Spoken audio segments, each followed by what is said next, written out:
how are you all? I hope you all will be fine.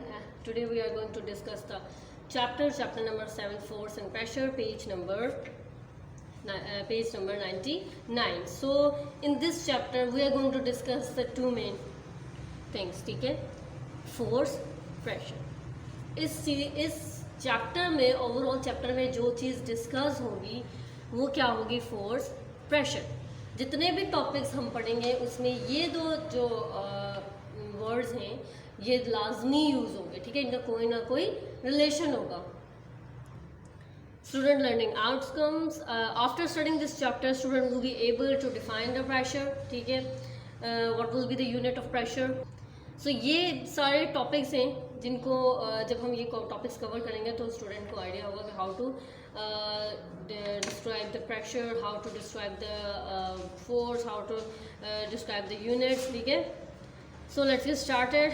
We often use the word pressure such as gas pressure, water pressure, blood pressure, atmospheric pressure, ठीक है. आपने word जो pressure है ये किसी न किसी के साथ यूज़ किया हुआ है, ठीक है.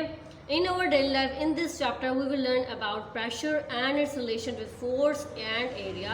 Its application. हम क्या पढ़ेंगे? प्रेशर पढ़ेंगे, इसका रिलेशन पढ़ेंगे किसके साथ? फोर्स के साथ और एरिया के साथ, ठीक है.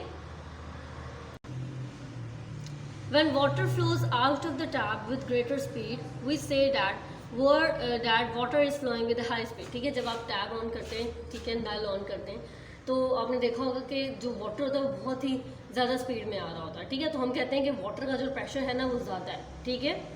सो if we put our hand palm under the tap water stream, we feel a force on our hand. अगर मैं ये जो हैंड है ये वाटर टैप के नीचे रखती हूँ तो इस हैंड पे फोर्स अप्लाई हो रही होती है, ठीक है. हमने ये पढ़ा ना अभी कि जब हम टैप को ओपन करते हैं तो जो वाटर होता है वो ग्रेट प्रेशर में आ रहा होता है, ठीक है, ग्रेट स्पीड में आ रहा होता है, अच्छी खासी स्पीड होती है उसकी, ठीक है. और आपने देखा होगा कि आपके हैंड के अगेंस्ट फोर्स जो है वो एक्सर्ट हो रही होती है. This force acting normally on the surface of our palm is term as pressure. अब अगर ये मेरे पाम है, ठीक है, इस पर जो है वाटर फ्लो कर रहा है, ठीक है, एक फोर्स लग रही है ना, वो फोर्स हमारे पास क्या होगी? प्रेशर. समझा रहे? उस फोर्स को हम क्या कहेंगे? प्रेशर, ठीक है.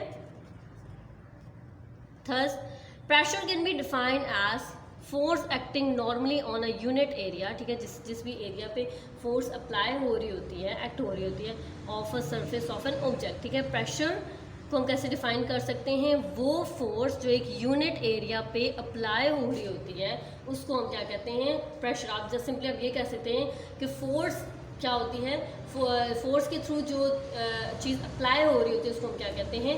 प्रेशर कहते हैं, ठीक है. Mathematically pressure can be defined as, ये आपके पास जो है प्रेशर का जो है फार्मूला है. Pressure is defined as force. Pressure is equal to force divided by area. Here pressure is denoted by P, ठीक है. इस प्रेशर को हम किससे डिनोट करेंगे? पी से. Force is denoted by F, इस फोर्स को किससे डिनोट करेंगे? एफ से. And area is denoted by A, ठीक है. एंड एरिया को किससे डिनोट करेंगे? ए से. Then the above relation can be expressed at P is equal to F by A, ठीक है, F divided by A, ठीक है. अब हम इसको समझते हैं कि इसका मतलब क्या है. देखिए हमने ये पढ़ा था अभी कि pressure is equal to force और जो है क्या है? Directly proportion to A. मतलब pressure is directly proportion to force, ठीक है. मतलब ये कि जितनी फोर्स एक्सर्ट होगी उतना ही प्रेशर एक्सर्ट होगा. मतलब जितनी फोर्स लगेगी उतना ही प्रेशर जो है वो जनरेट होगा, ठीक है. अब यहाँ पे हमारे पास था P, जैसे ये P is equal to F, मतलब ये कि ये दोनों इक्वल है. जितना प्रेशर होगा उतना फोर्स होगा, जितनी फोर्स लगेगी उतना प्रेशर एक्सर्ट होगा, ठीक है. अब नेक्स्ट इसको देख लेते हैं. P is equal to 1 by A, ठीक है, एरिया था. अब इसका मतलब ये होगा कि अगर एरिया कम होगा तो प्रेशर ज़्यादा एक्सर्ट होगा, समझ आ गई. और अगर एरिया जो है वो ज़्यादा होगा तो प्रेशर क्या होगा? कम लगेगा. मतलब ये दोनों एक दूसरे के इन्वर्स हैं, ठीक है. ये तो जो प्रेशर है वो डायरेक्टली प्रोपोर्शन है फोर्स के और प्रेशर इन्वर्सली प्रोपोर्शन है ए के, ठीक है. मतलब ऑपोजिट है. प्रेशर जितना ज़्यादा होगा, ठीक है, यूनिट एरिया, ठीक है, जिस एरिया पे फोर्स प्रेशर अप्लाई हो रही है फोर्स, अगर वो ज़्यादा होगा तो प्रेशर कम होगा, और अगर फोर्स एरिया कम होगा तो प्रेशर ज़्यादा होगा। ये दोनों एक दूसरे के ऑपोजिट है, ठीक है।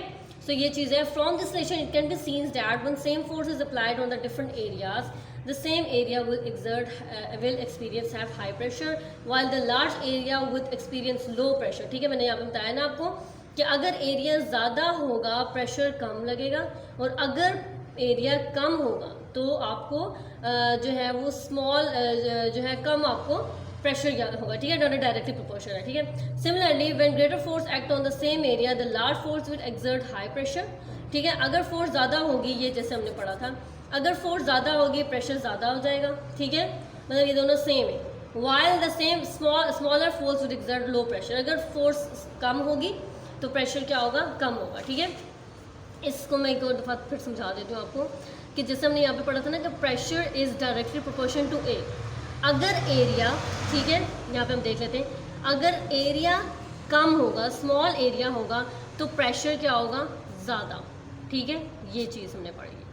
अगर एरिया, ये वाला एरिया, ठीक है, ए ज़्यादा होगा, मतलब किसी ज़्यादा एरिया पे फोर्स अप्लाई हो रही है, ठीक है, तो हमारे पास प्रेशर क्या हो जाएगा, कम हो जाएगा, ठीक है। यहाँ पे हमने एक्सपीरियंसेस लो प्रेशर, ठीक है। ये चीज़ समझ आ गई है। आई होप आपको ये चीज़ क्लियर हो चुकी होगी प्रेशर और एरिया के बारे में, ठीक है। So tomorrow we will going to start the another topic. Thank you so much.